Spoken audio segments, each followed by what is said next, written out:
Hello and welcome to another Scoutcast from fantasyfootballscout.co.uk. My name is Joe. I'm Zaz. And I'm Adam. Welcome Az and welcome Adam. Adam has stepped in off the bench due to other commitments elsewhere in our squad, but with a rank in the top 5k this season and with 4 top 5k finishes already, I guess he'll have to do. Az, what have we got coming up on the show? Well, apart from misery from me and you. Well, we've got community questions to cover the fallout from Deeney's red card, who's really popular for wildcarders, particularly in the top 10k. I think it's about 50% live ownership. So people really went hard on Deeney. Now it's got a 3-match ban, it looks like, unless they win the appeal. Is class really permanent with Salah? How do we tap into Liverpool's fixtures and form, despite them having a single game week next week? Meanwhile, our talking point draws on inspiration from the best as we consider how to turn a good season into an amazing one. And we'll also have all the regular features back on our wild cards. Oh my God. Rough with the smooth. And I'll look ahead to game week 35, differentials, clean sheets, transfer and captaincies. Thanks a lot, Az. Yes, as you said, there's a bit of misery. For those that don't know, myself and Az are Brighton fans. We would, if we'd have beaten Cardiff tonight, had a nice 8-point lead over them and waved them off to the Championship. As it is, I believe it's now a 2-point lead. They have beaten Brighton, or rather they're about to. The closing minutes of the game are just playing out now. We've also captained a certain player that hasn't done very well. And before we came on air, I said I'm going to do a really enthusiastic intro, so I hope that was noticed, the hello and welcome part. I was crying inside as every syllable came out. Let's quickly look back on our game week 34. I think we've got about 30 seconds left of Brighton, so unless something amazing happens, I don't think it's going to change much. As you were going in tonight's final match with 45 points, how's it looking now? Have I still got 45 points? They got 1 point, the Brighton lot, have they? So I'll be on 49. Wow. So yeah, well done. Fantastic. I mean everyone's struggled, haven't they? The Brighton match just finished. Excellent. I don't think few people I've seen have done really well, except for the people that kept faith in people like Fraser and Wilson. Son, there's so many things that everyone's aware of that just went wrong. I mean, Son getting benched. I mean, Wolves, players not getting any points. The Brighton fiasco. I mean, conceding 7 goals to Bournemouth and Cardiff. I mean, it's just absolutely unbelievable. Just so much went wrong. And I feel quite lucky that I've managed to come away with it with close to 50 points, because I've seen some people with around 20-30 points. So I'm not going to complain too much, because I'm just looking at it as my rank's going to stay about the same. It hasn't been great, but let's push on. But I think for some people it's been an absolute disaster. So hopefully neither of you or anyone listening, but I've seen some rough things out there. Okay, well, we have an image of your team up on the screen, but for those listening to the podcast version, it's not all doom and gloom, is it? Because yes, you've captained Duffy, and yes, you have Matt Ryan, but you've also got Raheem Sterling, you've also got Sadio Mane, and you've got Robertson as well in there, so you're looking ahead. And the Tongan, yes, they were the ones as well. And you even got some points from Son, who came on in the last few minutes of that Spurs match as well. So you actually got some returns from quite a high number of players there. So I mean, Sterling just, as soon as I saw his name on the team sheet, I just thought, okay, this could be a bit of a turning point now, because I mean, he is just. I really hope City get knocked out tomorrow, because a run of games to the end of the season for Sterling, he's probably just been my captain every week. I think he's going to have an amazing end to the season. So yeah, when he plays, he just delivers. I mean, what a season he's having. It looks set to be the top point scorer. Him and Salah are battling out. I think he'll do it. Yeah, Adam, your team, very similar score. You were going into this match with 42 points. So we can add on Duffy's 2 points as a captain. Yeah, exactly. So 44. But once again, you have De Bruyne, Eriksen, and Son. and Robertson and Lloris as well. So you have a number of players who got points. So not all doom and gloom. Yeah, I'm relatively happy. I think probably looking back at it, the players that I was really trying to decide between on the wild card were Mane, De Bruyne, and Sterling, and I think they all scored, similarly. So, yeah, fairly happy. I think I escaped Dean. I was close to bringing in Dean. I escaped his red card, and I was always going to captain Duffy. So, I'm not. I've only got one Brighton defender as well, so I'll probably just keep them. So, yeah, overall, I don't think there's anything to get too excited about, but I've seen, like I've seen a lot worse scores. So. Yeah. Okay. Well, mine isn't a lot worse. It's broadly the same. And I've also captained Duffy. I was going into it with 42 points, so I think Ryan got 1 point, 2 points. I've got something like 45 or 46 points, which is not great, but similar picture as you two as well. Different players, but whilst I've got those Brighton players in, I've got Robertson, Eriksen, Son, Mane and Sterling all did me very proud, and I really love my midfield. Really excited by that, and it's great to be Sterling. I put something on Twitter, so this is what it feels like to be a Sterling owner as the second goal went in, and we'll come to it later, but yeah, I perhaps should have been backing Raheem a little more than I had been. But the other, the two things, Brighton. I'm actually very sad for Brighton because it looks like they may go down at the expense of Cardiff, which, for those regular listeners, will know that's really gonna sting me. But also Troy Deeney has got himself red carded, and so I'm one of those that has him, and he's going to be missing 3 games unless for some reason he gets appealed and rescinded. And it's not an easy position to fill that. And I just wanted to say another few things. There's been a few kind of captain hindsights around about the Brighton defence. Even people specifically blaming the Scoutcast for captaining Duffy. Well, you're not children. You can make your own decisions. But I was faced with breaking 2 roles. So for me, I'm going to say why I captained him. I don't know about these people who are blaming me, but this is why I captained him. I was faced with breaking 2 rules. Never captain a defender and never captain a player with 1 fixture in a double. And I was asked on Fantasy Football Scout by Mafia Soul when I posted on there about why I had no regrets about captaining Duffy in my wild card. And I said I'd do it all again as well. And the reason is because on paper there were 2 fine fixtures. He has goal threat. And I try and play Fantasy Premier League to get as many points as I can, but also for those memorable experiences. So, and the example I gave is during double game weeks, I do remember my hauls from Rooney, Kane and Aguero, but my favourite ever one was Sessegnon when he scored a goal in the 90th minute against Reading in the 2012-13 season. Carlos Quayle assist. It was Carlos Quayle assist. I didn't have either. You remember the assist as well. This is what we're talking now. 7 years ago.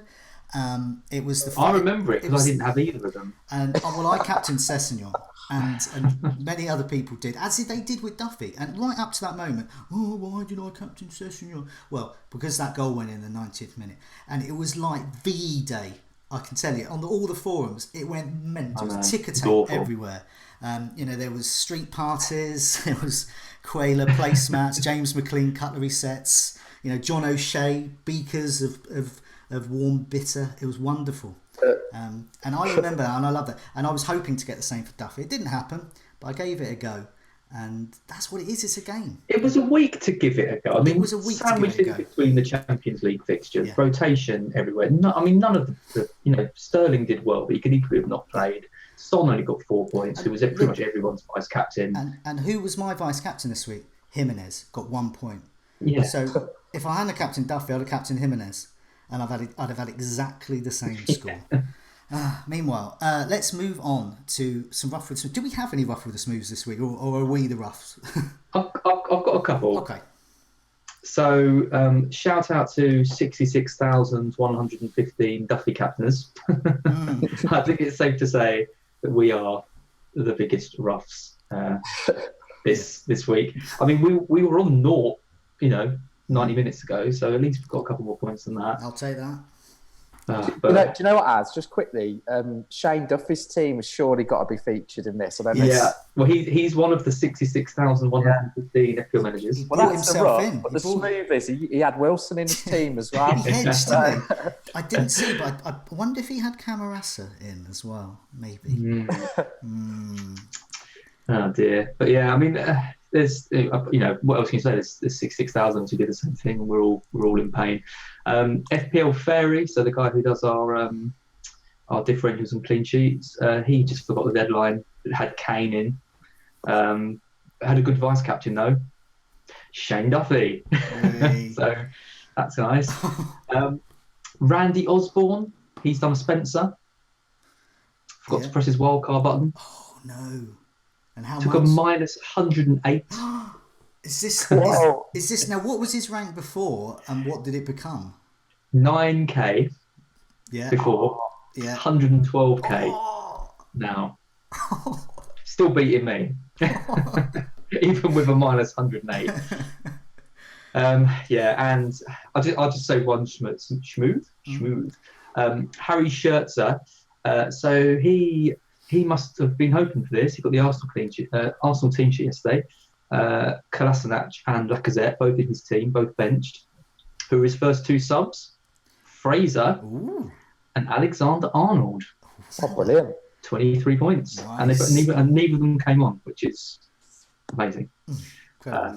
Yeah, so there's some okay. sort of I thought there would be some unusual ones. That not pressing the wildcard button. How many times last season? For those that didn't listen in, our colleague at Fantasy Football Scout Spencer did that. I believe his hit was somewhere around the 40 or 50 points. Was it last season? I think it may have been the season before. 40 or 50 points he was down. He took quite a big hammering in the, but it was nowhere near that one. That's yeah. So yeah, Spencer's. That's a lot of transfers, isn't it, to get a minus 108? Just press the button. What's wrong with these people? Why don't they just? It's like at that stage you're going to wild card. Just press the button. Yeah, just press the button. Oh, dearie me. Community questions. Players we'll start with. Dini, I understand. We've got some questions on, and also Salah as well. So take it away. Yeah, two players at very different ends of the spectrum, both in terms of FPL price and I would say ability, and in terms of general niceness of person. You can work out who's the nice one, who's the nice one yourselves. So FPL Jackie Potato says, who's the best Dini replacement? So he was 5.9, I believe. Might have gone up to 6 now. And there isn't exactly a whole lot of options around him, so I'm interested to see what you both think. FPL Me Sideways says, is Dini to Gray an unimaginative trap like Richarlison to Walcott was earlier in the season? Oh yeah, we all did that, didn't we? Chris Winship says, should we start considering Bournemouth players again, especially Wilson, given that Dini's got a red card and he's only a little bit more? Ewan Walters says, what about Zaha as a replacement for Dini? He knows that Palace only have one game over the double and he's a million more expensive than Gray, but can win penalties against anyone who will be converted by Milivojevic. Some tasty fixtures too for the run-in. And lastly, Kun Karam says it's worth using a bench boost in Gameweek 35, even though many people have got Dini, double or triple Brighton defence, and perhaps a Valerie who's a doubt now. I've got Mariappa as well, who didn't play, so I'm a bit worried about him too. Can we use the bench boost later? If so, when? Or can we use a triple captain this week? So lots of questions there, mainly about Dini. Salah didn't get a mention in that, but no, he comes to it later. Let's go with Dini first, and we'll come to Salah after. Yeah, let's do Dini first. What do you think, Adam? You haven't got Dini, have you? No, I dodged a bullet there. I think it's a tough one because I think, firstly, looking at the double game week options, I don't think that around that price there's anything too exciting. I think for me, you look at Gray, there was something posted earlier around his starts when Dini was out, and it seems that success has been preferred quite a bit alongside Delafau, and I'm not. Don't go there. Believe me. No, I wouldn't. I wouldn't go with either of them, to be honest. I think the problem you'll have is after this game week, it's a sub waiting to happen. And I think there's so much that we probably want to do with our teams that wasting a transfer on Gray out further down the line, I don't think is a good idea. I think Llorente's quite interesting. I thought he looked okay against Huddersfield in terms of getting chances, but I think with Llorente he's 5.1 million, so that would free up a little bit of money if you could upgrade elsewhere, and you wouldn't feel too bad about benching him. But a lot of people are tied up on Spurs, so is he really an option? I think if you want an absolute bench fodder who might get some minutes, and he's got 2 goals in 2, Shane Long, again, you could put him on your bench for the last 2 games. I think Ings I'm concerned about just on the injuries.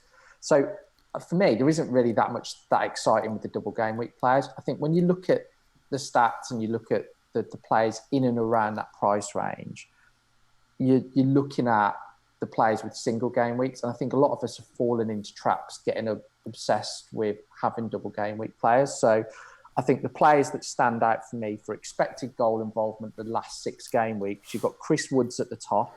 He's got terrible fixtures, but his goal involvement, 3.8 expected goal involvement over the last 6. Perez is second. Wilson's up there, and Jimenez is up there. And I think Perez. I think if you haven't got Jimenez, he's the obvious one if you can get that little bit of money. But I think Perez is a similar price, 6.1 million, and Newcastle's fixtures aren't terrible. You could go for Rondon alternatively. I do like. I know you mentioned Zaha. I do like him with his fixtures coming up.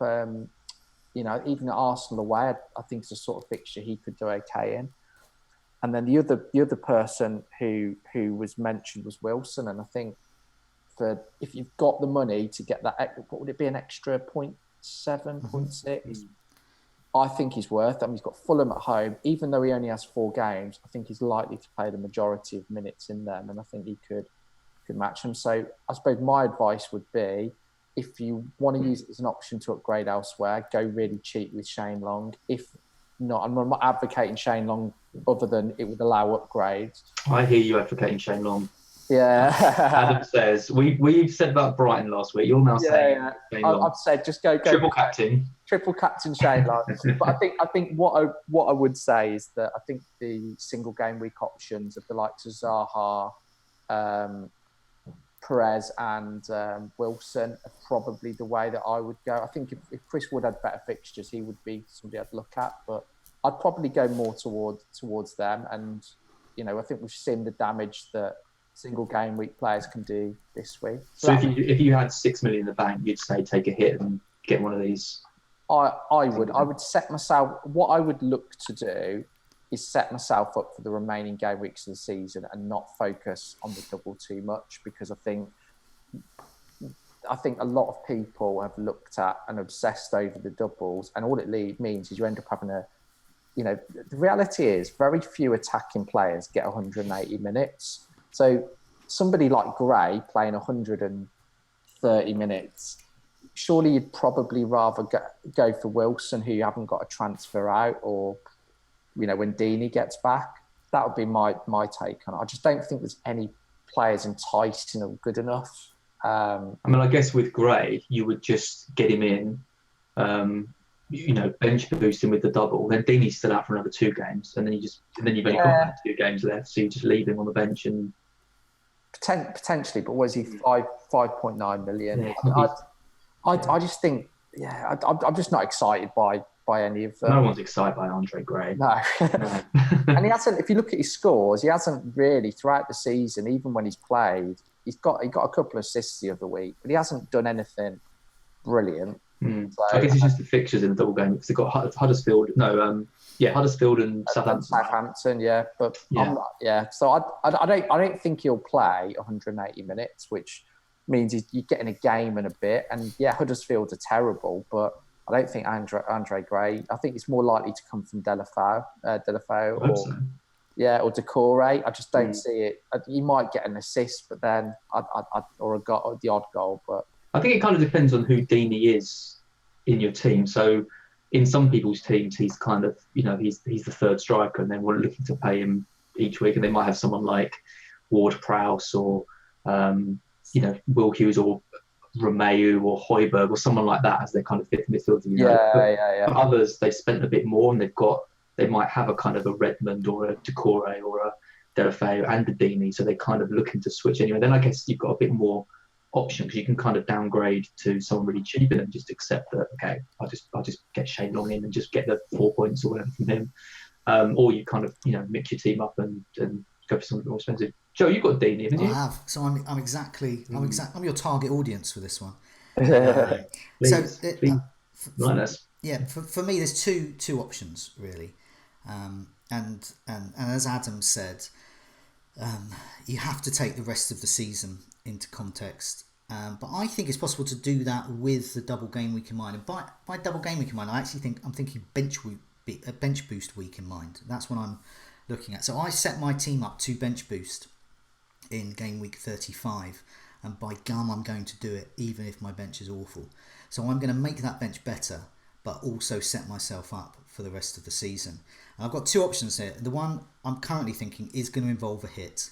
And I just think when you've got Deeney missing 3 games and you've got 2 Brighton defenders, I was quite happy to go into this with Duffy, but I think the time is to do something. I think I'm fully explored it, but I think I can do. I can get Wilson in for Deeney and downgrade Duffy to someone like Bennett at Wolves. And that would give me a bench that would involve Wilson being on the bench at home to Fulham. Now, what are the kind of weeks are you going to be benching Wilson at home to Fulham? Well, when you've got a bench boost, it's the only time. So I want to take advantage of bench boosting. And at the same time, looking at Wolves fixtures, they've got Brighton at home and Arsenal at home. It could even be 2 clean sheets there, but there could even be some attacking returns. But at the same time, I think there's going to be some points there for one of the lesser Wolves defenders. And do you think Bennett will play both? I do. Yeah, I think. But my other option is a Watford defender. Yeah, I was trying to work out who is going to start there. There's a lot of rotation amongst their defenders. I've been looking at who's been getting regular minutes, and it's really not that many of them. So I'm going to be bending the ear of Watford fans over the next few days. But I think another option is a Southampton defender. And Yoshida is someone I've got my eye on as well. Do you currently have a Southampton defender? I already do, yeah. And I don't mind that because of their fixtures for the rest of the season. But I'm also thinking the rest of the season. So obviously after game week 35, I don't have a bench boost. So I don't care who's on my bench. In fact, I want them as cheap as possible. So this is what I'm doing. I'm kind of preparing for that. And then I can go into game week 36 with trying to get as much as I can into my 11. So I've got Højbjerg there in midfield. So he would then go back to the bench for game week 36 and beyond. And that would be good. The other option, the non-hit option, is obviously to just replace Deeney with another similarly priced or less player. No, I do not like Gray at all. I put up the clip of the Visage song "Fade to Grey" for fans of 80s bleak. Would be right if you're street Joe. New romantic, and that's what it is. It's fading. So you got Deeney. Oh, I think it's a good option, except the fact he's can't play now. Can't play. Apart from the simple fact he can't play. Takes it a little bit, doesn't it? But to go, and I do agree with what people are saying. To look at Deeney out and go, right, I'm going to get Gray on. It's exactly the mistake that people made when they said, right, I've got Richarlison's out, I'm going to get Walcott. And I'm not going to I didn't make that mistake last time. I'm certainly not going to do it this time. So the one I quite like, and this fits in with the end of season stuff. Now I've only got 2 Spurs players. I've got Eriksen and Son. I can get Llorente in. Not a player that I would ordinarily get, but no Kane means that Llorente's going to get minutes. He might not start. Yeah. He might start every other game, but he's going to come on. And if he doesn't, then chances are Son is going to be starting and in that quite attacking role. I've got Son as well. So it's quite a nice balance, I think. And then he can dip to the bench some later games. I quite like him. I looked at various things. So in terms of looking at Llorente, I think he boosts a bench boost team as well, because he's exactly that kind of player. They're tough fixtures, Spurs, but he could nick an assist or a goal. So I think he's quite a good option there. So I will mull that over. I get more excited about getting a better defender and Wilson in for the season running though at the moment. But yeah, that's sort of where I'm at in that situation with Deeney at the moment. Yeah, I've pretty much said everything I want to say. I mean, the two I like for double game week are probably Llorente and Danny Ings. I mean, Danny Ings I've owned before in the season, and like Adam said, injury wise, he's always a risk of getting taken off early. But the fixtures are really good to the end of the season. He is cheap, and when he plays, he actually delivers quite good points. There was a point in the season where I think he had, he was outperforming players like Aguero in terms of shots on target. And things that might be completely made up. I'm sure I read somewhere at one point. I'll tell you what, I'll back this up with a stat. Okay, so the last 4 matches that the key assets at City, Spurs, and Liverpool, and also Manchester United have played, the best rate of firing off a shot in the box per minute is Llorente. So he has been, as you were saying, he has been using his minutes wisely. I said Ings. I can't claim Llorente. Oh, sorry, Llorente. Sorry, we're talking about Ings. Oh, I have nothing on Ings. He's rubbish. No, I remember at some point in the season, Ings' stats were like amazing. They were, particularly his expected goals. Yeah, okay. Going to Ings, I will just give this ease out this. Llorente's outscoring all the other City and Liverpool. I knew that one as well. So he's had a shot in the box every 17.8 minutes.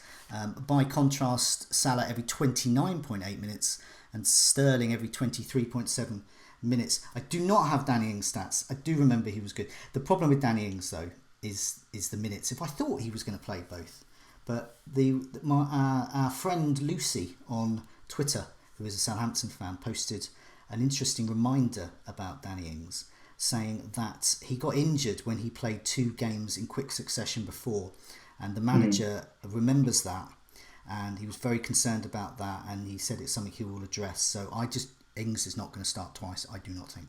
But you're right though, if he does, could be goals ahoy. If he does, I just think if you're looking for a player around the 5.9 without going up to someone like Wilson, Zaha, who are obviously better options.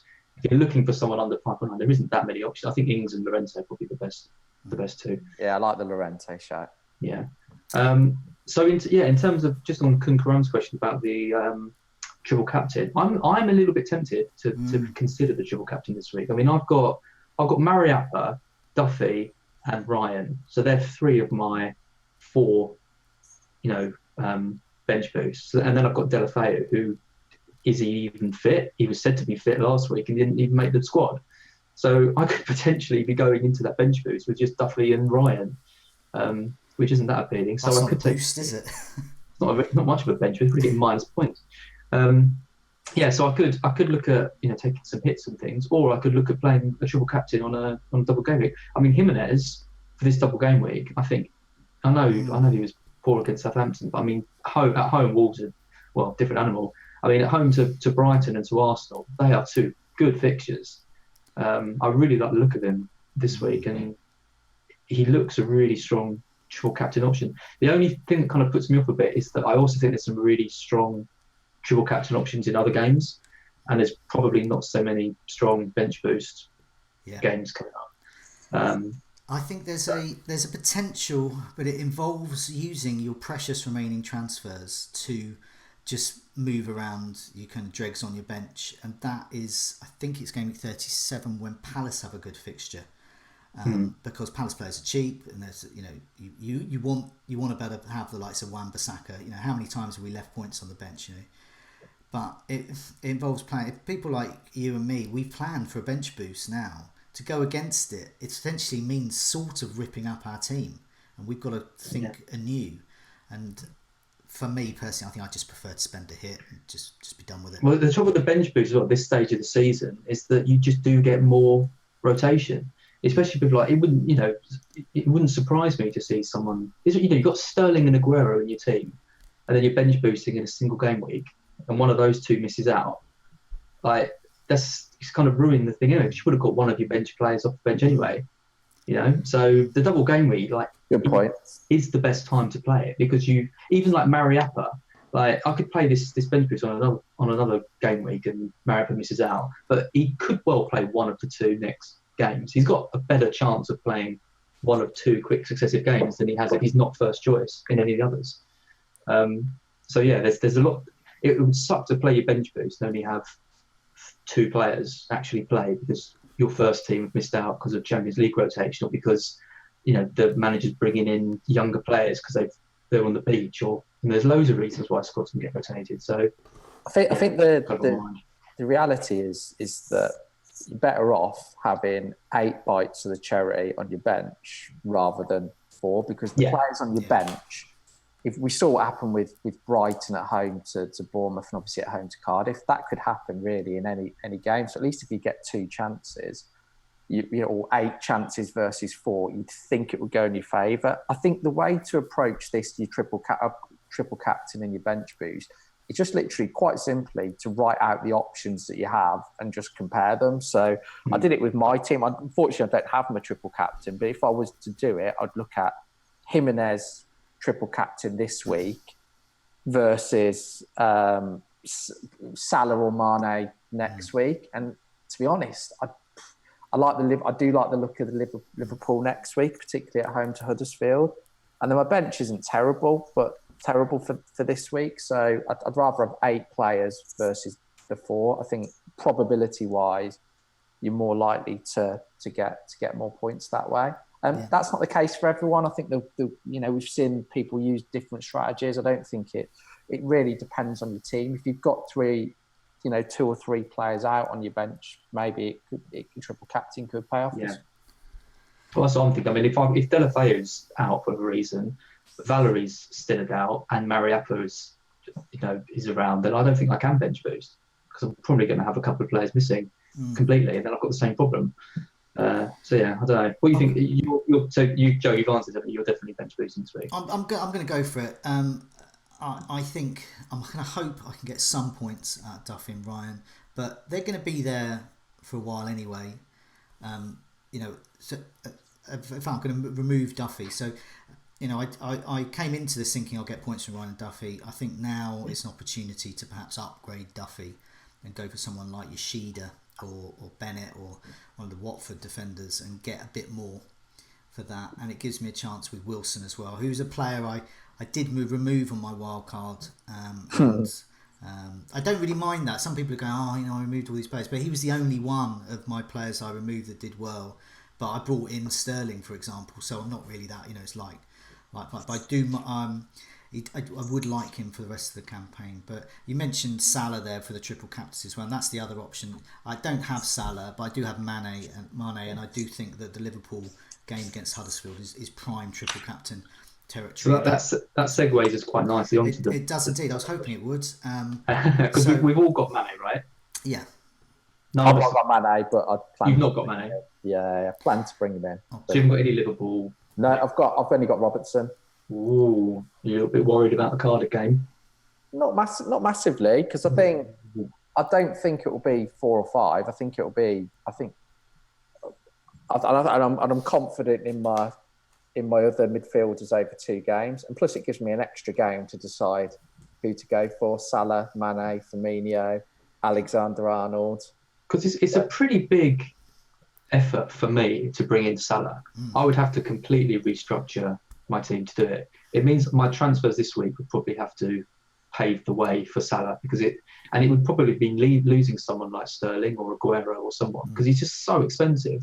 And especially when we've all put funds into the rest of our squad to bench boost with decent players, it means we haven't all got like 4 million defenders and 4.5 midfielders. We've got a strong squad, so that makes getting Salah even more difficult. So did we get? We got a question from, was it FPL Foxy that asked the question on this? FPL Fox says, do we make preparations for getting Salah for Gameweek 36, especially if we're triple captaining him, or is Mane still able to keep pace, allowing investment elsewhere?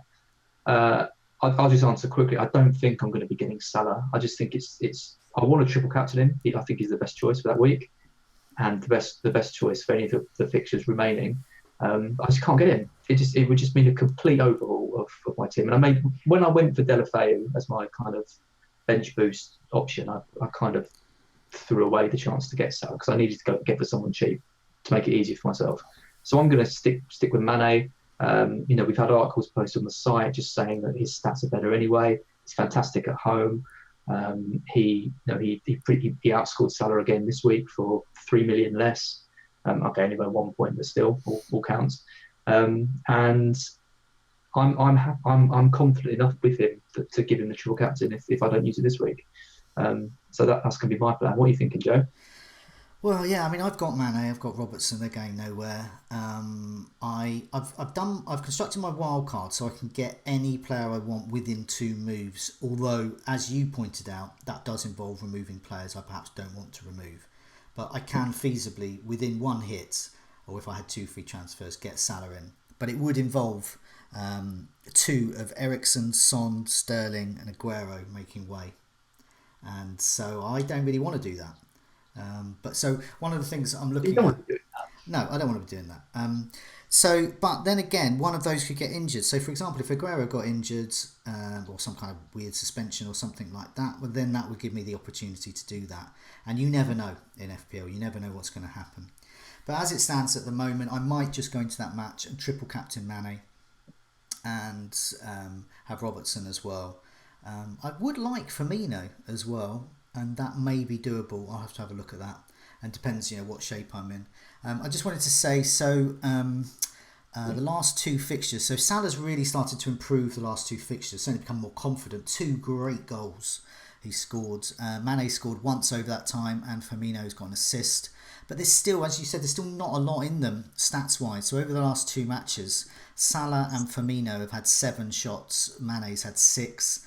And looking at shots on target, Salah 4, Firmino 2, Mane 3. Shots inside the box, Mane and Salah exactly identical with 6. In terms of chances created, they're all of them doing something. Salah 6, Firmino 6, Mane 3. And interestingly, Henderson 3 chances created as well. Just to point out, when we get to our differentials at the end, I think it was Andy who was on last time correctly put forward Henderson for his differential, and it came in for him. So I'll just get that. And an Arsenal clean sheet. And an Arsenal clean sheet. So wow. He did very well. So I look at those, and as you said, to get Salah in, I have to remove a really good player. But I've got Mane in, so I might just go with that. I mean, there is a big risk there. I don't think there's going to be too much rotation because they've got to win every game. But if there is going to be any rotation, it's probably going to be this Huddersfield game, because even Klopp, must look at that and go, well, look, I could play Origi here, or something like that, and Firmino or Mane could drop out, something like that. Or Salah drops out and everyone's completely -8. I mean, I don't want to put the fear of God into people about that, because we're just going to assume that they're all going to play every match. But I think looking at those stats there, if you've got Mane and you haven't got Salah, don't rip up your team to get Salah in, especially if it means getting rid of Aguero or Sterling. But yeah, I mean, what do you think about it, Adam? So you're kind of a little light on Liverpool. I would say so. I agree with what you're saying. I actually think Mane personally is a better option than Salah, and a few reasons why. I think so. Salah's looking at the last 6 matches for Salah, Firmino, and Mane. So the expected goal involvement for both Mane and Firmino is a lot higher than Salah.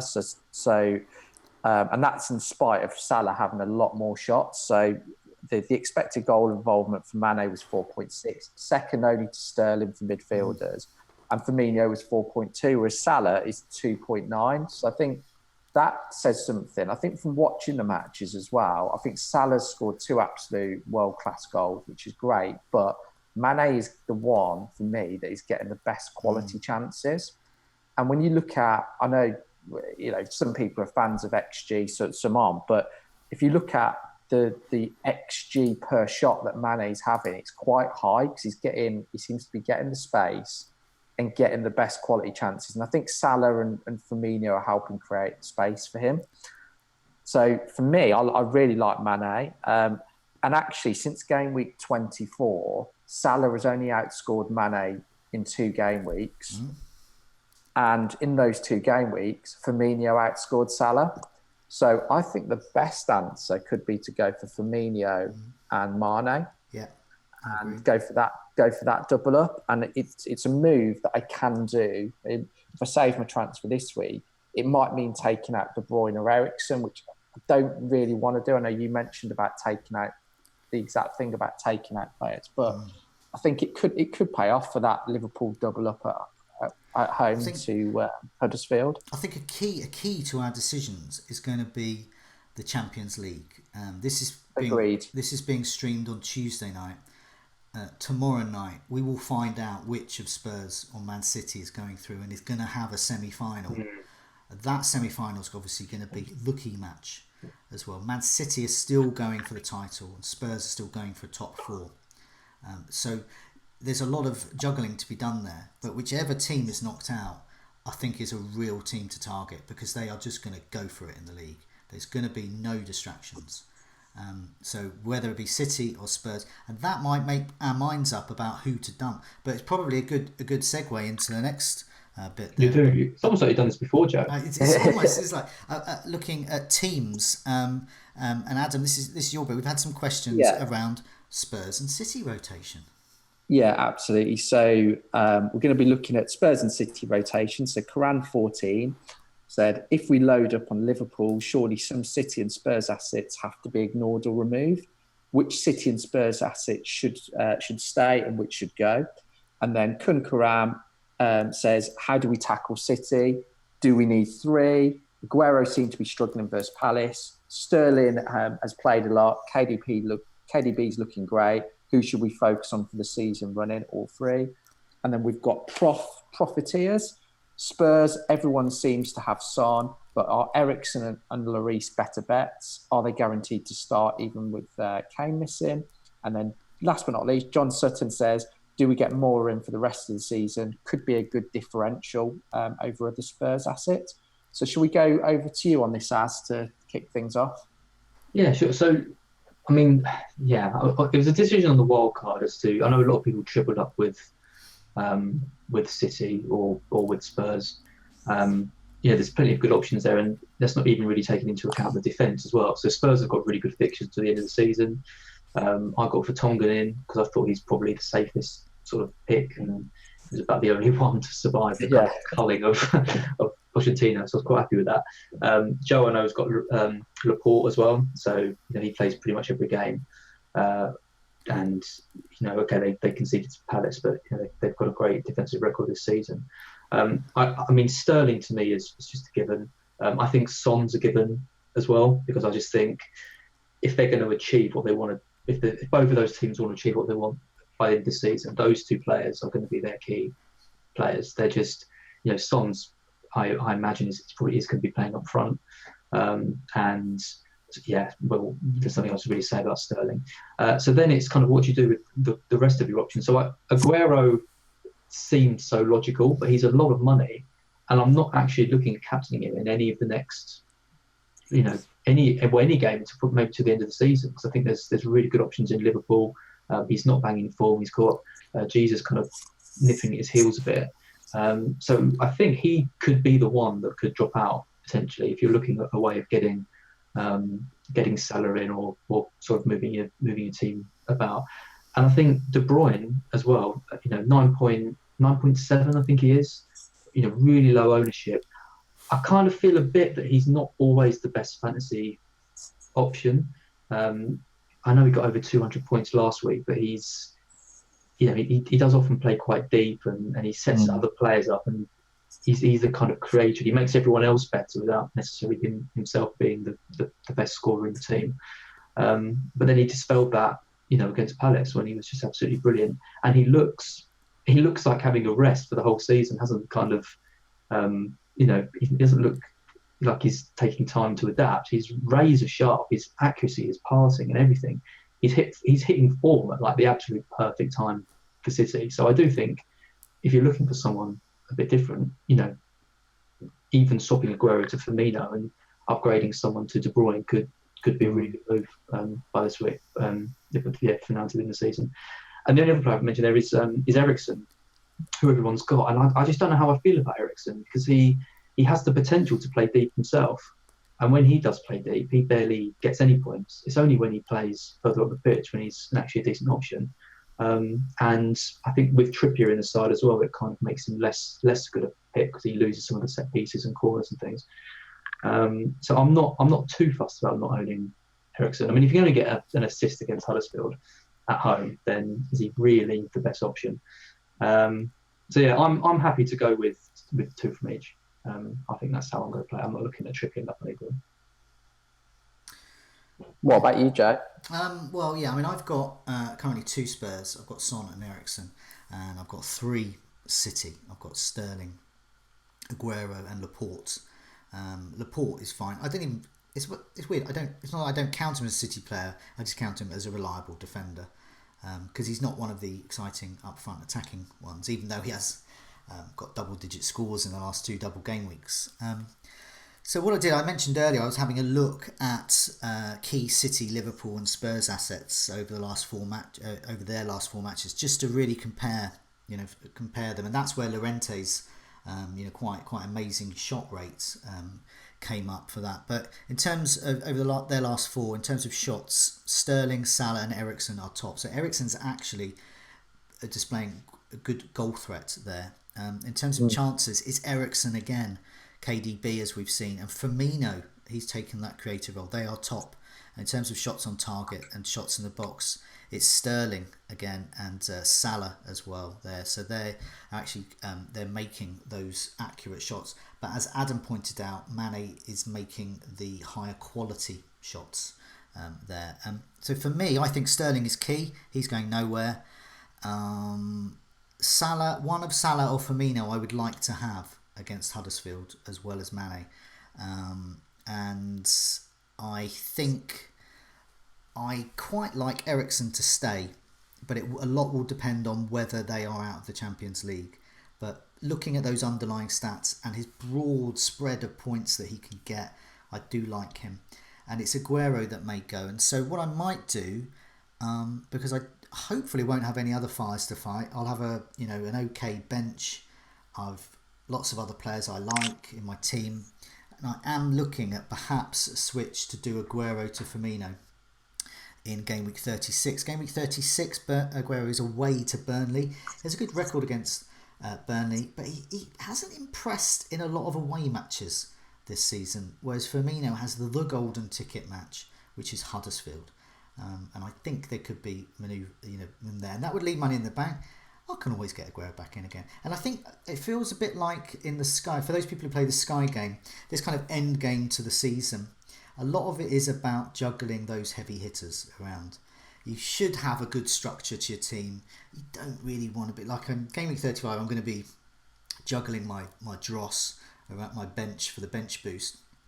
I don't want to be messing around with that in Game Week 36, 37, 38. I don't want to be swapping a Southampton defender in for a Brighton one in Game Week 38 or something. I want to be using those limited transfers to look at, right, who's got Fulham, who's got Huddersfield, right, let's target them. And if it doesn't go so well, I can just move back to the other player and just do it like that and just keep those players. But so yeah, I think Sterling's the one. He's going nowhere for me. Yeah, I mean, I've got no more to say on it really. It's a tough decision because you can guarantee whoever you get out is going to score and whoever you get in won't. But I do love the idea of an attacking Liverpool double up. And I think even now, Game Week 35, it's got Cardiff, 1 match, but they could easily outscore any of the others we've mentioned. I mean, well done to anyone who got Lucas Moura from Spurs. Yeah, absolutely, yeah. I mean, now I look back on it, it's easy to say with hindsight, but when Kane got injured, who came off the bench? It wasn't Llorente, it was Moura. Yeah. Like, that should have been a sign for us to have at least considered I'll tell you, not many people did. Scoutcast history guy, Granville, there at the very beginning, he still got it. He got Moura in. Did he? Yeah, so there you go. Yeah. I liked Moura. The only thing that I found is with bench boost, there were quite a lot of midfielders that is he 6.7?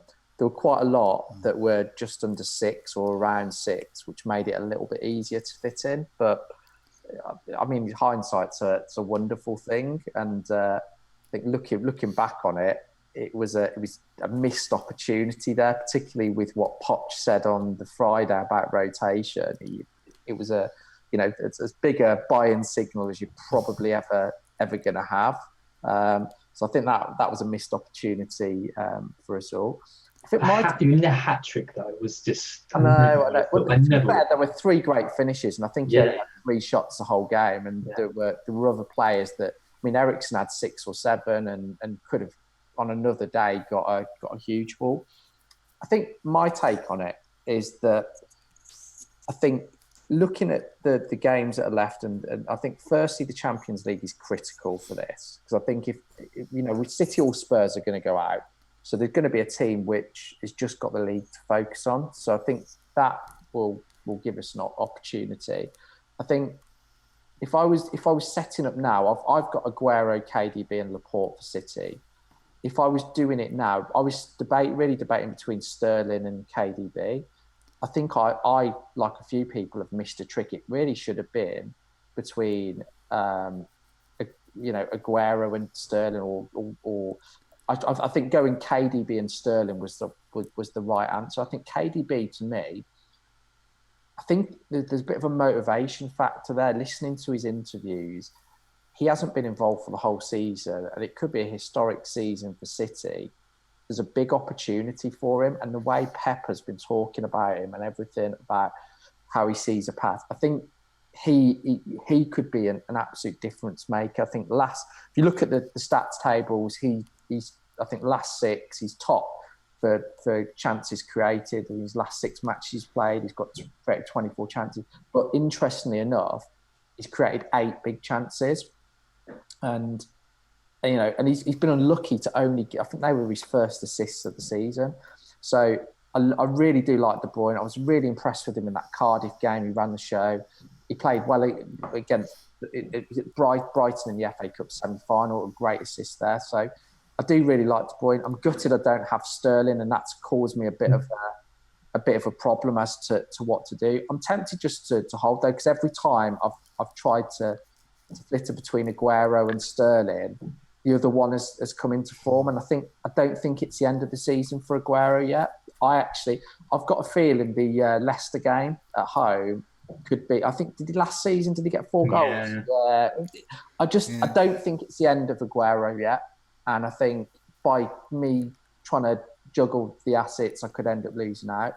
I think Spurs assets are probably how you can use cheaper players. So the likes of Llorente, the likes of Moura, an opportunity to maybe trade out Ericsson for one of them, or go for a slightly cheaper striker.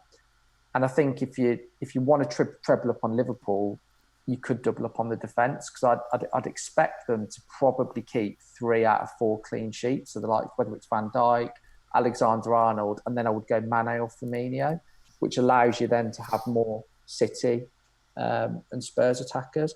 So that's what I would probably do. But I do really agree with Joe's point on the Champions League.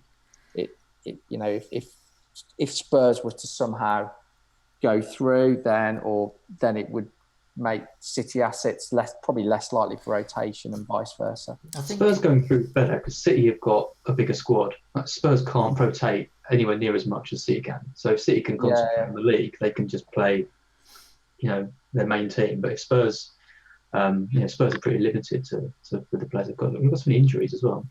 I think a lot of what we've been talking about here is it's very, very careful fantasy management is needed at this stage of the season, because essentially what we're doing is we're trying to find out which of these heavy hitters are going to come in, and this is traditionally part of the season where Kane's not available this season, but in previous seasons Kane, Aguero, Vardy as well, as we've been seeing in recent game weeks, really coming to their own, and you can have huge rank swings as well by making those correct calls on certain players. And this leads into our talking point really about making that kind of next step of becoming a better fantasy manager, and what, if any, lessons we've learned from this season.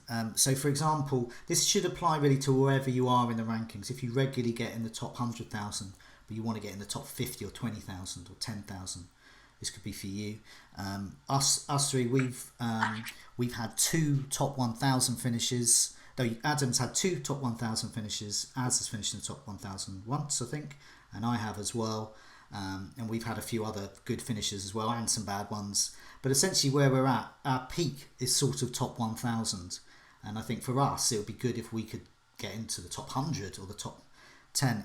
And some issues to think about really. And I'm going to put a guy's team up at the moment.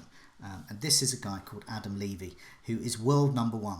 He wildcarded, but his wildcard is something else. And he's number 1 and comfortably number 1.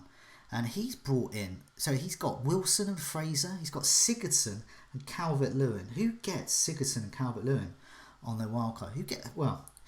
As well as three, so he's looking ahead as well. Is 3 assets there. I mean, ignore the fact that Fraser's on his bench there. Wilson, he got the points there, but they're all in place. And he's doing something different. He did something different with his wildcard that other players aren't. And just a few other things, just before I ask both of you, what lessons you've learned and how you think you could get to that next level. Here's a few other things to think about. Daryl B has pointed out that only 4% of the top 10k this week captained Ericsson. Many others obviously going for the likes of, say, Duffy or Son. But Ericsson was in fact captained by half of the top 10. And Ericsson actually, in the end, a 12-point captaincy score was the smart move this week. So are they making decisions in a different way? Another thing to consider, in our latest Meet the Manager video, I interviewed Pete Beswick, who's a great guy, and in January he was heading for his 4th top 5k finish in the last 5 seasons. He did something different, and this is the kind of thing I want to explore really, is what's different about him and us. He decided to take the next step. He decided to just wildcard, and he thought, I can get higher now. And he knew everyone was going to wildcard about nowish, but he did it in January, and it's a move that paid off. So he crept up, and now he's on the edge of the top 100.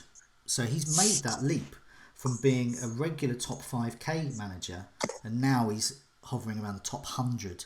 And so he wanted to go from good to incredible. So I'll come to you first, Adam, because you've got 2 1,000 finishes. What do you think it would take for you to try and get into that top 100? And I know there's things like luck involved, but for you as a manager, and if there's anything this season has taught you that you might better take away into next season.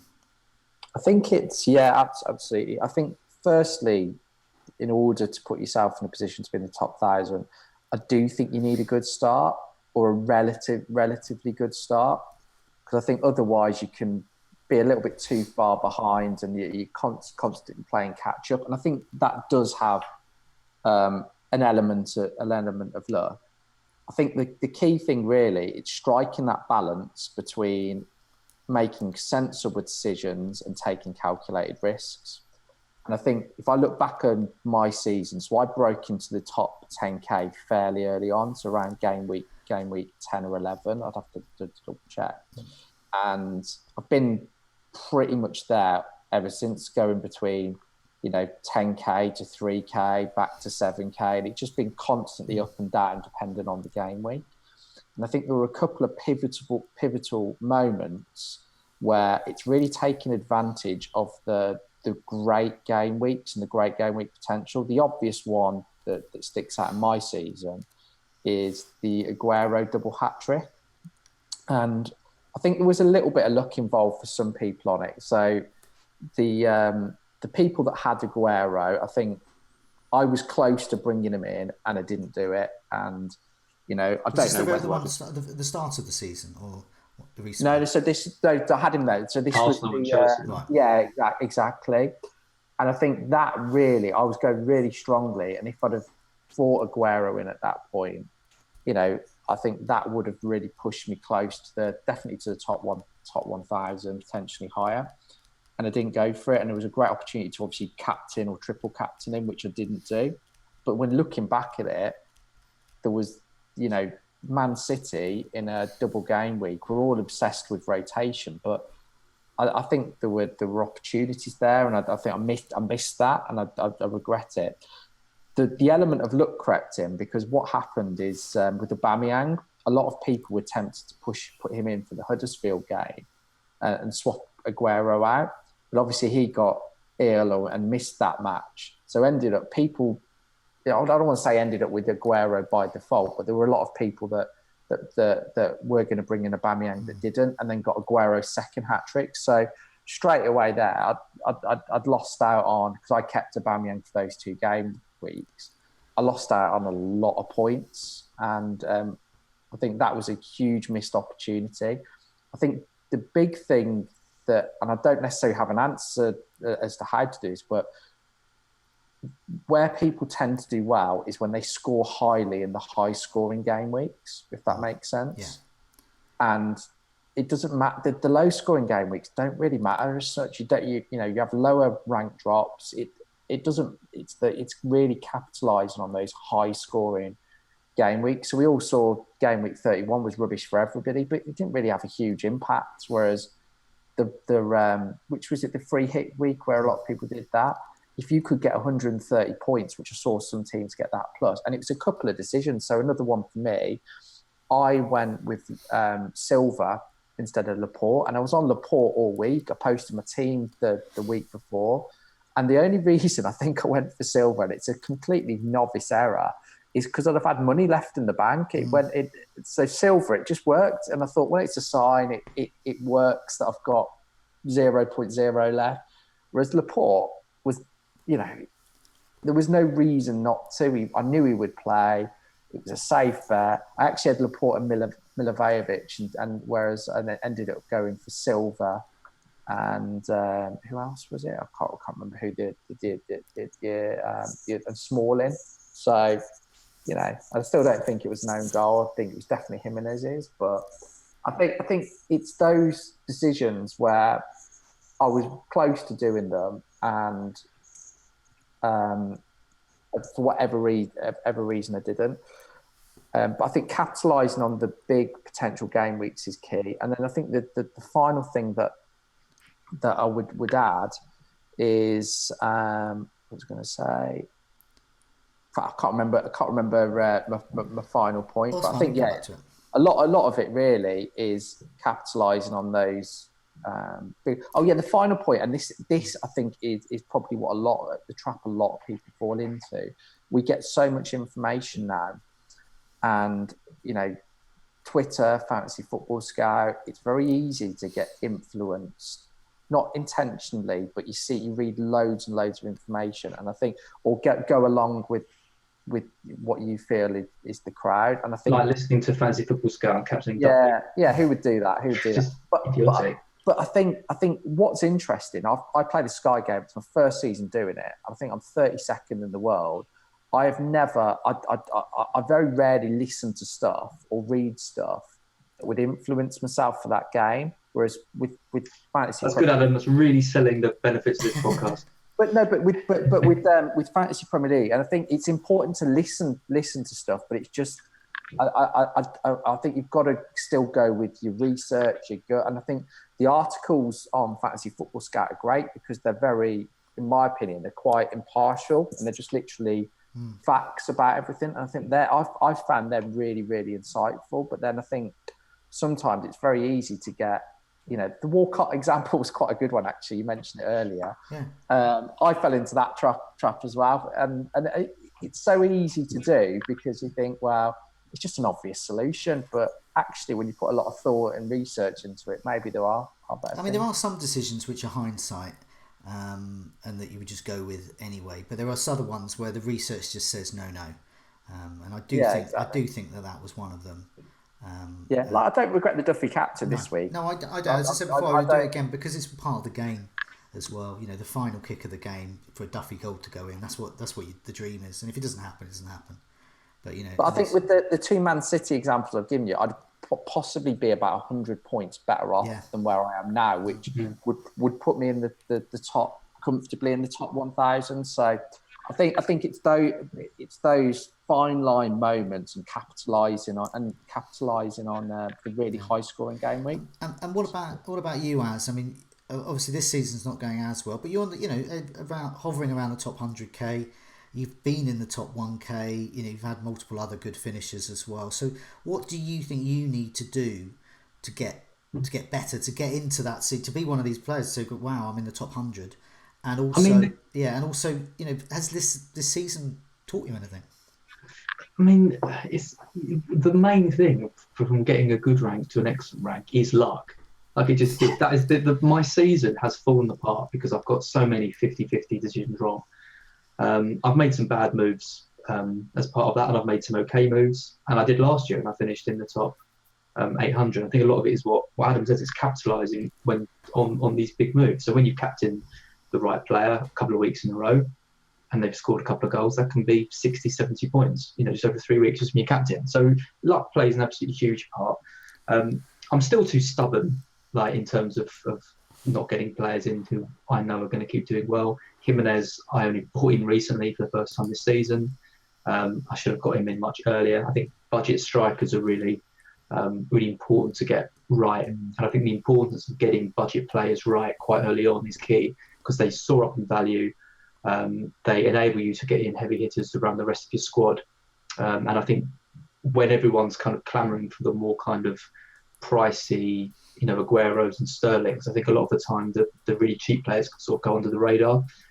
So I want to spend a bit more time sort of researching those next year to make sure I kind of get those right quite early on. Like Luca Dean, Doherty. I mean, all players that we were heavily playing. Lots of others were as well. Luca Dean in particular, he was the stats guy. We kept saying, and then he ended up being for 2 periods this season fantastic value. And Doherty as well. And there's loads of budget options this season who've done well. Fraser, Alexander-Arnold, Wilson. All these players who all season have been delivering. I ended up getting stuck with players like Isaac Success, my third striker, and Danny Ings. And there wasn't much movement for me to move those up or down because they were at a horrible price point. So I think paying attention to that last year I did well, and I was very flexible with my formations. So I started off playing 4 at the back, I switched to 3 up front, and then I switched to 5 in midfield. And I liked that kind of flexibility, whereas this year I've been much more rigid. I've had 5 in midfield, and having that 4.5 or 5.5 striker, I really feel just limited my ability to kind of make moves. It's been a case of like moving with... It's spotting those trends and moving quickly with them. This season, I think the key trend has been the cheap strikers. Yeah, because you look at Mark. I mean, look at what Mark's done this season. He's been pretty much the whole season with 3 cheap strikers. Because we've had the likes of Jimenez, Rondon. The list goes on. Wilson, and all of them are performing like the 10 million strikers of old. The Costas, that's a trend. But that may not. But I think one of the problems people can fall into. And I think they did it slightly this season with the wing. Everyone goes, wing backs, Alonso, get them, and it's not the same every season as well. Robertson strength is the same strength as Van Dijk's in a way. It's that broad mix of points, and it's clean sheets. Above all, it's just clean sheets, and I think it's been back to basics this season with the defenders. Laporte as well is another good example.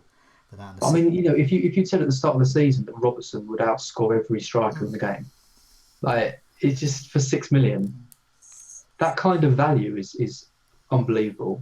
Having a 6 million defender who can outscore forwards, I don't think we'll see that again. I think because I do a lot of the Meet the Manager videos, and obviously Adam has been on that as well. But the guys on there that have been in and around the top 100.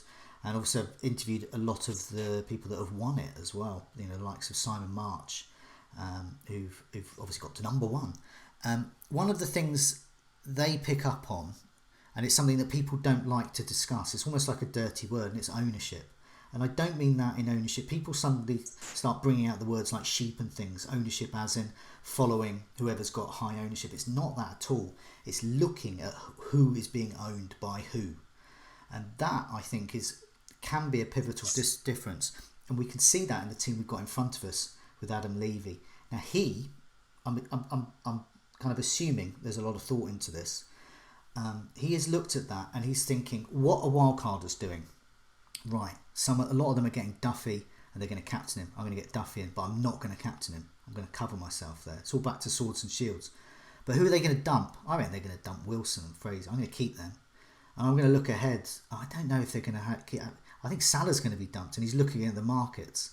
And then perhaps he's starting to think, well, hang on a minute, Calvert-Lewin's quite good value, and he's playing all the time up front for an Everton team that is hammering good teams at home. And he's looking, and I think that's a prime example of a top elite manager here. And he's looking at ownership in terms of what are they doing, what aren't they doing? How can I steer the march on them? Or Joe, it's someone who's done it in 5 minutes. Yeah, Dan has seen Everton are playing Fulham and didn't even know double game weeks are happening. He's been like, "Yep, I get all these." If he's top in the world, let's I assume think he might put a bit more effort. And if Adam Levy is listening or watching, please do get in touch. It'd be great to have you on the Meet the Manager and find out a bit more about your tactics. But looking at this, and because he's done one, I'm just going to make an assumption that there's method to this, and I think that is a good example of an elite manager's team, because it's looking around at different types of top managers and thinking, how can I get better at them? And having a plan and sticking to it is another key thing as well. And sometimes it just fits with your season.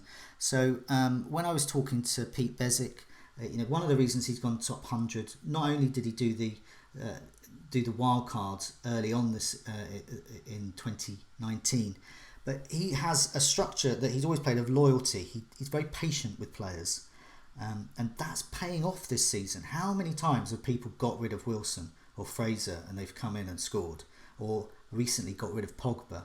Now he kept Pogba and he kept Wilson and he kept Fraser, so he's got those Bournemouth players, and so I think that is fitted this season. But some other seasons that might not fit, so sometimes there's that element of luck that you as a manager, and I think a key takeaway, every season I think has got a trend. Sometimes it's wing backs or something like that, defenders getting more, that trend is continuing to an extent with Robertson. But I think another key trend for this season is rotation, and I think top managers are getting better at managing rotation. Now, when I first started doing this, the golden rule was to only pick nailed on players, but I think the modern top squads in the Premier League, the B team is almost as strong as the A team. We see it with City, and I think to some extent we see it with Spurs and some of those other teams as well. Chelsea as well, to some extent, and you've got Arsenal as well with Lacazette and Aubameyang.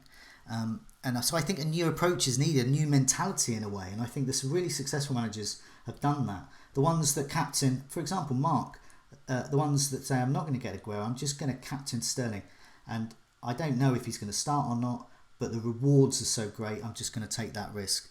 And I think we have to embrace rotation. I think we're going to have to do that. For example, Sterling was a great option this week. I didn't captain him though. I own him, but I didn't captain him, and I should have done. But I'm not this top elite manager. I want to be. So that's a lesson I think I'm going to take with that. And I don't think I'm around the 30,000 mark now after game week 34, and I don't think I've done anything tremendously wrong. And I've got players like Laporte in for double game weeks and spotted players like Luca Dean. My transfers often pay off, but I'm 30,000. I'm not top 100. And I think part of it is the rotation. I need to get better at managing risk. 8 red arrows in a row. Yeah, I had 8 red arrows in a row.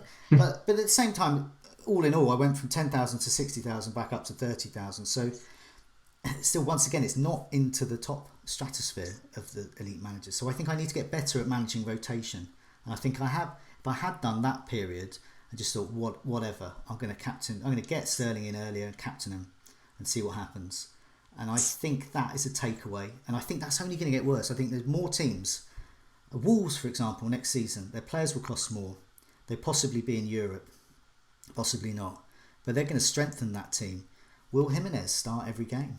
Will Doherty get rotated more? All of these types of things. And we need to get better at managing that, I think. I don't know if you have any thoughts on rotation. Either of you. Yeah, I think City are the perfect example, aren't they? Because they're so you run the risk of getting 0 points, but then you get the highs of getting 15, 16 points. And to me, that's the way I like to kind of play the game, because it's kind of all or nothing. And I think it's the kind of all or nothing that is going to get you into the top 100. Because if you only go for the safe picks, if you only go for highly owned players, if you only go for players who are definitely nailed on, then you lose out on potential massive hauls from people who you need to hit monster hauls fairly regularly to get into the top 100, because everyone's doing so many different things. So I think quite a few people have gone without City on the wild cards because they're worried about rotation. But to me, it just feels the wrong strategy, because you're ignoring the best players from the best team. It's crazy. Exactly. And going without Liverpool as well, or at least going without Liverpool in Gameweek 36 as well. That's looking at Adam Levy's team again here. He's already got those Liverpool players in place. He's all set up for that already. He's thinking in advance. Once again, I'm assuming he knows what he's doing. But let's move on. Gameweek 35. Let's go for differentials and clean sheets. I don't know if we have you have to hand previous ones, but it doesn't matter if you don't, because we can move on to our latest ones. But yeah, fire away. I do indeed. Just a shout out to my differential last week, Anthony Knockhart. Did really well. Minus. Brought in a huge -1. That's great. David went for Glenn Murray, who got 3. Joe, you went for. Do you remember? Ryan. Yeah, Ryan. I'll go for that easy win. So for our 3 Brighton players with 2 games combined, we got 3 points. So yeah, that sums it up. And Andy doubled that with his Henderson pick and got 6. So fair play to Andy. So this week, it can't go any worse than it did last week for us. I'll go first. I'm going for De Bruyne, which seems a much better pick than Knockhart, if I'm being honest. I just couldn't believe he's under 5% owned. I think that is so low for him. I think loads of people are bringing him in, and I think he's a strong option from now to the end of the season. You're probably not going to captain him, I wouldn't have thought, but he could be a bit of a left field captain pick over the next few weeks.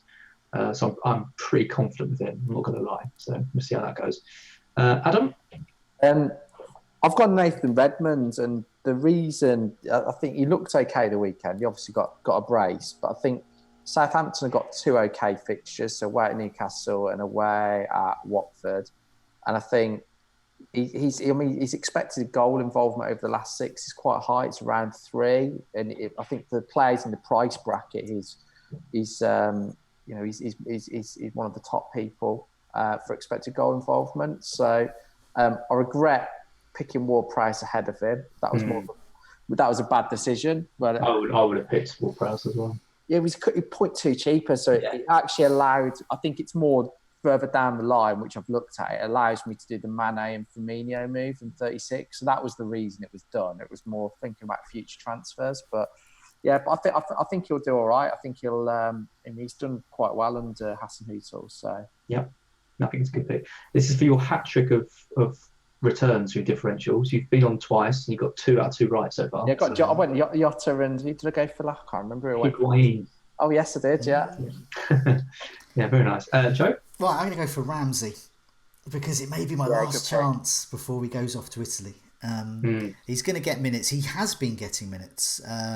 He has lasted more than 45 minutes in his last 5 league run-outs. He is taking on Palace at home, Wolves away. He's got 2 goals over his last 5 games and is second only to Aubameyang amongst Arsenal assets in terms of shots over that period. And in fact, he's joint top with Aubameyang in terms of shots on target. And he's had 4 chances over that period too. I think he's got a broad spread of points. I think there's points for Arsenal here. I think this is a classic example of fearing rotation that I was talking about. And Ramsey is exactly the kind of player that could end up with a really nice haul this double game week. He might not though, but they're the risks you take. But the good thing with the double game week with Ramsey is you might get a 1-pointer, a 30-minute appearance, and then a 14 or whatever it would be. So I think he's a really good pick, I think. Yeah, I think 3 pretty good picks there. Got to do better than the Brighton boys. Yeah. Clean sheets then. This was just as bad, really. I went for Brighton against Cardiff. That didn't go very well. Brighton against Bournemouth. That didn't go very well. Joe, you went for Spurs. That was a good one. 4-0. Andy went for Arsenal, which is... Andy's on fire. Wow. Andy is on fire. That's why we don't have normally. It was an easy win, but Andy, he fought for that. That was good. I know. So that is very impressive stuff. I'm going to go for Watford this week. Probably for the same reason you went for Spurs last week, Joe. They're playing Huddersfield, and Huddersfield can't score a goal. And I'm really hoping that Mariappa plays, but he might not. Hopefully he does. So he's my pick. Adam? So I'm going to City. Reason being, I think they've been involved in out of the 8 matches they played against the big 6 this season, or top 6. I think they kept 4 clean sheets. They haven't let many in, and I think they're more likely to be tight games. And I think particularly the Spurs game, it's straight after the Champions League, I think Spurs will exert a lot of energy, and I think Spurs may think, well, actually, we'll just try and get a point from that game. So I don't think Spurs will score. And I think United away, I think City will have to keep it tight, and they're very capable of going there nicking a 1-0. So I actually think I'll be surprised if they don't get a clean sheet. I mean, they're one of the best defences in the country. They don't give many chances away. Even the goal that was given away the weekend was a set piece. They give so few chances away in open play that I'll be surprised if they don't keep at least 1 clean sheet. Yeah. Joe? I'm going for Spurs again, because I just think they're, for the very similar reasons as Adam said, I think there's a chance of a clean sheet against Man City. That could be a 0-0. I think that they could indeed go there aiming for that.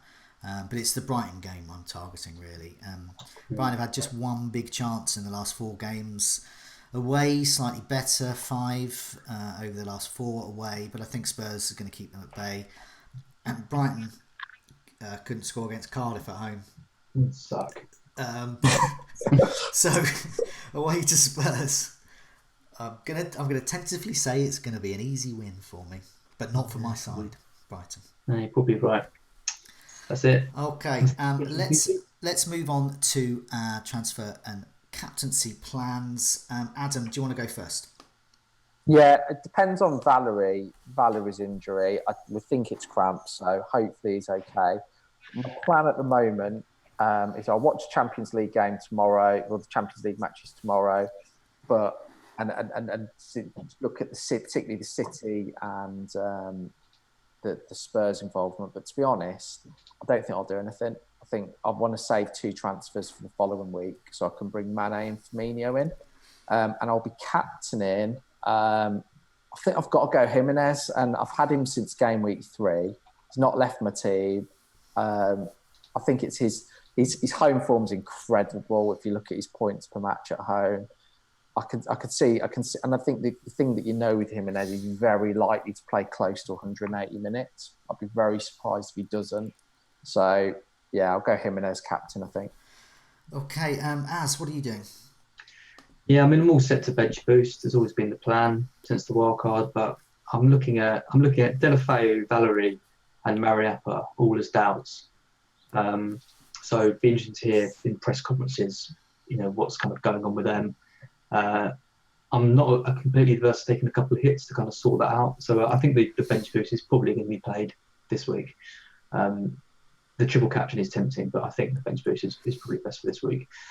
Captain-wise, yeah, I really like Jimenez. I think 2 home games for Wolves is really good, especially one of them's Brighton. And the other one being Arsenal, I think is pretty good as well, because Arsenal have got awful away form, and they're very leaky. I was surprised. Well, I mean, they probably found it so easy against Watford because of the Deeney red card. I think Watford actually played quite well. So I think Wolves could do some damage against them. It's just if Wolves can kind of, now that they've kind of knocked out that semi-final, when the wind's just been completely taken out of their sails and they're just going to kind of coast to the end of the season. That's the only kind of slight worry. I think Jimenez is a good captain this week. I also like Sterling as well for a potential captain. I think they've got two really big games against Spurs and United. They need to win both those games, because I don't think Liverpool are going to lose any matches now to the end of the season. So they need to win. Please. They need to beat Spurs and they need to beat City, to beat United. And to do that, they're going to need Sterling to play, because he's their best player this season. So I think he's going to play both, and he's quite tempting for the captain's plan as well. So it'll be one of those 2. Yeah, my team, as I said, I've got a Deeney problem. I'm tempted to get him out for Wilson, and that leaves me with a 4.3 defender if I get rid of Duffy as well. So that suddenly brings a Southampton or Watford or Wolves defender into the mix, and so I'll be looking at that. And I'll have Wilson on my bench. So I think that's against Fulham. I think hopefully I should get points there. In terms of captaincy, yeah, similar to you guys, I've Jimenez, fixtures and form on his side, but there was also, like you, as I've got that nagging devil on my shoulder that wonders whether they're just playing for time, playing out now. Now the FA Cup's out of the way. It certainly looked that way against Southampton, but that's just one game. We thought that happened to Bournemouth, and then they fired 5 past Brighton. So, clearly, we can't take that one game in isolation. He's currently my captain. Aguero and Sterling both in the mix. Aguero has a better track record in these sort of games than Sterling. People will say, I think Sterling did well at home to Chelsea and Arsenal, I think. But that is whether you think the Chelsea and Arsenal away defences are actually top 6 quality. I would say they're not. But in the other games, his returns in those top games are not so good. I think just one quick thing on Jimenez. One thing I've noticed is that, particularly the Arsenal game, so that's midweek, isn't it? I think, and the big matches midweek or night matches, they tend to create good atmosphere. If you think back, I think the Spurs game when they lost 3-2, Jimenez scored and did well. Liverpool in the FA Cup, Chelsea was midweek where they beat them 2-1. United recently, and I think that really suits the crowd. Tend to get up for them, and I think I could actually see them doing better in that match than the Brighton one is the one I'm a little bit more concerned about, because I think Brighton need the points and are going to be very defensive. But I don't think the Wolves crowd will let them slip off in the Arsenal. They're going to smell blood against us. They're going to go for it. I mean, that's a really good point. That's that kind of slightly added extra bit of info that you only get really if you watch the match, or even better if you're at the matches as well. And I think previous Scoutcast we mentioned the Everton home crowd. It was the Liverpool derby, and we brought up, it was the scene when they come out of the tunnel and they're playing the Z-Cars music and the crowd go mad, absolutely insane. And I was just watching on TV and I thought, wow. And I guess they've got that sort of crowd, Everton. That's why they've been doing so well against these top teams, because the crowd just go absolutely wild for it. And I think that's a good call. So yeah, as I said, Jimenez is the main one, and Aguero and Sterling are both in the mix. I don't rule them out as well. But for now, Adam, thanks so much for joining me, and I think it's been I've really enjoyed the discussion about trying to get better as well, because we've all made mistakes. Some of them with hindsight, but some of them are just looking back and why didn't I do that? And I'm starting to think, is this another moment where I'm not going to captain Sterling again? And another one where he's going to do well. Who knows? But for now, it's a goodbye from me. Good night. Goodbye from me. Good night all.